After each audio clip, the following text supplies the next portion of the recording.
Hey everyone, it's Ben Hardy here, and in today's video we're going to be doing a kind of driving test with the Mazda CX-30. Now in the past I kind of did separate videos for like city driving, highway driving, and canyon driving, but I'm going to try something new. In today's video I'm going to drive in all three locations, get the fuel economy from all of them. So this is going to be like a full-on real-world fuel economy test with the CX-30. So first off, we will go up and down one of the canyons, and then we'll take it on the highway probably, and then we'll go around town. Maybe the order will get mixed up a little bit, but that's kind of what I'm shooting for initially. And so yeah, with all that being said, let's just get right into the driving.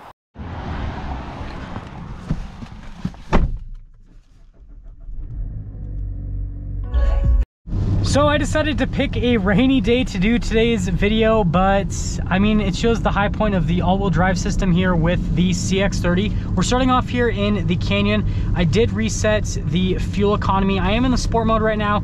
We won't get the best fuel economy going up, obviously, but coming down, we'll get a little bit better fuel economy. But this shows one of the high points of the CX-30 is the steering's actually really good. So you've got nice directness with the steering rack itself. The sport mode actually keeps it in the right gear. It's not too high or too low with the RPMs, and you have so much torque from that turbocharged engine that it just really like goes. And yeah, you can actually kind of huck it into corners. It's actually it is fun to drive. And again, this is just, in my mind, it's just like a lifted hatchback. Yes, I know it's technically an SUV, but I just view this as a lifted hatchback. And yeah, it has this fun, engaging driving experience to it. And again, especially compared to the competitors, they don't quite feel fun and sporty like the CX-30 feels. And so if you want something that's a little bit more engaging, a little bit more fun to drive, then yeah, I would definitely look into the CX-30 from that perspective. But the other stuff going up and down a canyon, aside from the fuel economy, which again I'll mention at the very end, very smooth, very quiet as well, and it doesn't really feel like it has a whole lot of body roll. It actually does a really good job in terms of going around the corners. And I mean, you can feel it leaning a little bit, but it's not a massive amount. Like a Mazda Miata has more body roll than the CX-30 in terms of how that feels. And I know that they purposefully engineer body roll into a Miata, but yeah, I mean, this, like I said, overall it's decently quick. Well, not decently, it is quick, but it's actually pretty fun to drive. And I guess the other high point of this is that turbocharged engine. It's got so much shove that you always have enough power to accelerate and everything going uphill. Like there's this slow Baru in front of us. I mean, they're slowing everything down because they just don't have the power we have here with the CX-30. So yeah, initially on the canyon, tons of fun to drive. So here we go, we're at about 7,000 feet. Got some torque steer. It's quick. It's actually, that is quick. That is quicker than I expected. Wow. And we've actually been averaging 17 miles per gallon. Well, just went down because, well, it just accelerated. But before we did that acceleration, we were averaging 17 miles per gallon going up, which I think that's the highest I've ever gotten on any of these canyon drives in the past. But we're gonna be heading down now, so kind of do this little turn off here, and you guys can see what the traction is like. And yes, of course, we'll be doing an off-road review, so you guys will be able to see how that whole situation goes. But you guys can see, I mean, you can go off the road completely fine. Car does great. It's quick. It is very quick. That is surprising. We're getting pretty close to the reset point for the canyon, and when I say reset point, it's the point where I reset the fuel economy for the trip. And so we'll kind of sum things up with my impressions going up and down. So like I said, steering was great going up and down the canyon. The CX-30 was very smooth as well. Actually fun to drive. I do have the windshield wipers in automatic mode, which worked great in that rainy area. Got great traction. I did feel a couple times with the stability control kind of fighting things. You could feel it kind of cutting power, but overall the system was pretty seamless in the rain. But yeah, I mean, it'd be a great canyon car, super comfortable. I love the seats in this. I've been in it for probably about an hour now, and the seats still feel really comfortable. And then our average fuel economy, as soon as we get right here, well, we're pretty much there, about 30 miles per gallon up and down, which, I mean, that's really good to average 30 miles per gallon going up and down a canyon. So fuel economy so far, great. We'll see what it does on the highway and around town. I'm just gonna do the combined figure. So what I'm gonna do is I'm gonna drive up the interstate, go through downtown Salt Lake, and then take the interstate back down. So then I'll be able to get a mix of both driving. And the mileage will be somewhat equal. There'll be a little bit more highway miles, but it'll be relatively the same. We are just about to get onto the interstate. I reset the fuel economy again so we can get proper readings for the interstate. I've got it in the sport mode because I am going to get an acceleration up to highway speed so you guys can see how this actually accelerates. This is perfect. This little bump so you guys can see. Whoop, does it great. I'm actually going to purposely slow down here so that we can be at really, really slow speeds. Okay.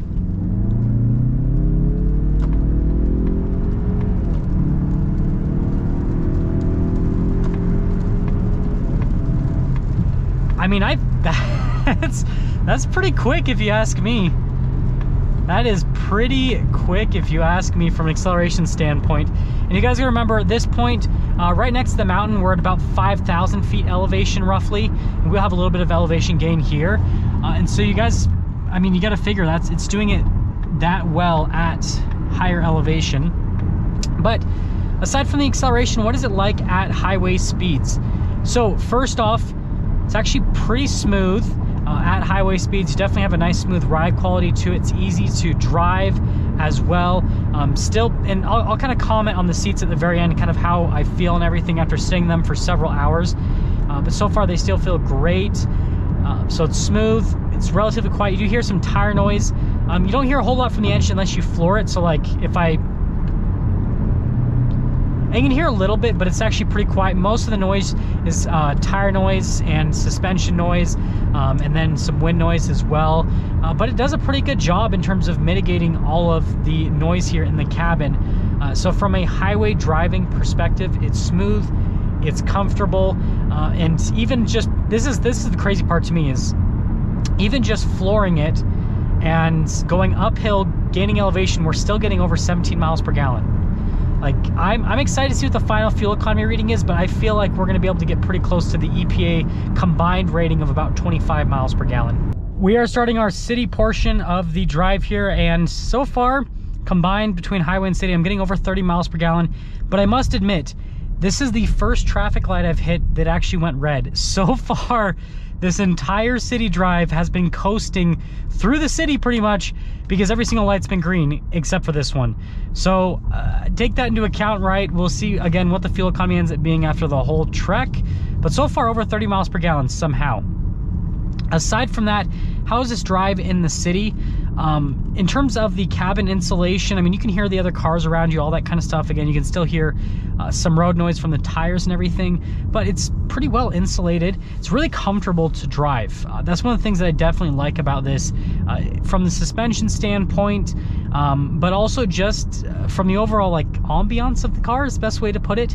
The steering, when you're going at like higher speeds, it kind of weights up a little bit, and so because you get that heavier steering feel, it feels a little bit sportier. But then when you're going at slower speeds, because it's an electronic rack, it lightens up. It's very easy to drive, and yeah, it's just one of those cars you can just cruise around in. Great daily driver. And something that I'm kind of noticing is there's so many luxury cars that have been driving by me, and the thing that keeps popping into my head is I'm like, wow, I'm in a car that has an interior that's just as nice.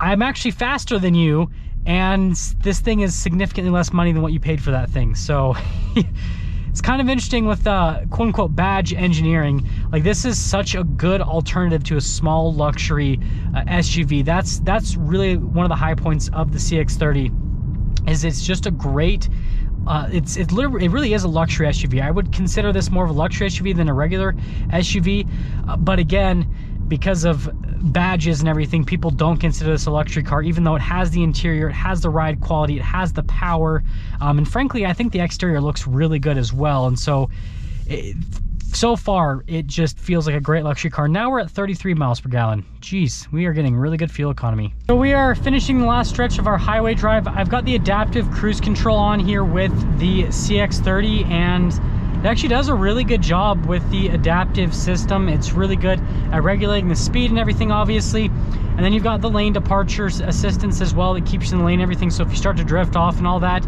And so overall, it just makes it a really good driving experience. Like, since I've gotten onto the interstate, haven't touched the gas or brake at all. And with the steering and everything, it just makes it really easy. So I guess finishing things off from the highway perspective before we'll get our final fuel economy tally. It's smooth, relatively quiet. Again, put it at average for the segment in terms of the noise that comes into the cabin. The safety tech works great, the blind spot monitoring works great, the lane keep assist works great, and then the adaptive cruise control system, really seamless. It seems like all these adaptive systems are pretty close nowadays, and so yeah, so far, so good. We are finishing the drive here. 32 miles per gallon is what we're at right now after that little route where we, again, started on the interstate, went through town, back on the interstate, and now we are back in the town area, which, I mean, that's well above the EPA rating. And so I guess if you drive this like a normal, sane human being, you can get really good gas mileage, like over 30 miles per gallon. That is amazing. I never see that in any of my cars personally, so that's a lot in my mind.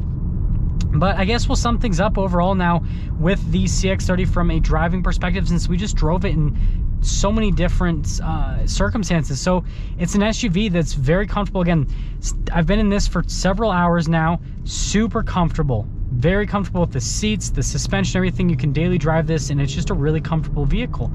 And then on top of that, it has a fun, sporty side as well. Driving up and down the canyon was actually quite a bit of fun, and this turbocharged engine has so much power, and so then not only does it have really good driving dynamics, it has the power to back it as well. And so just as an overall piece, the CX-30 is very well-rounded, and it's a lot more well-rounded compared to a lot of its competitors. And even the base model version of the CX-30 is more powerful than most of its competitors, which I think is hilarious, that they're like, oh yeah, our entry-level CX-30, it's already faster than most cars in this segment, but you know what? We're gonna still throw a turbocharged engine in it because we have to just completely demolish everyone. So yeah, just overall, really good package, really well-rounded. And so if you're looking for a fun, sporty, luxurious, well-rounded SUV, check out the new CX-30, especially if you're cross-shopping. Like, if you're looking at some of the luxury SUVs, drive one of these, and then you're gonna realize that you don't need to have a BMW, an Audi, or a Mercedes badge on the front end. Now that's gonna sum things up with our driving review of the 2021 Mazda CX-30 Turbo. Hopefully you guys enjoyed me driving that in all sorts of different environments. And again, if you're stopping for the first time, please subscribe, comment down below what you think, and I'll see all of you in that next video.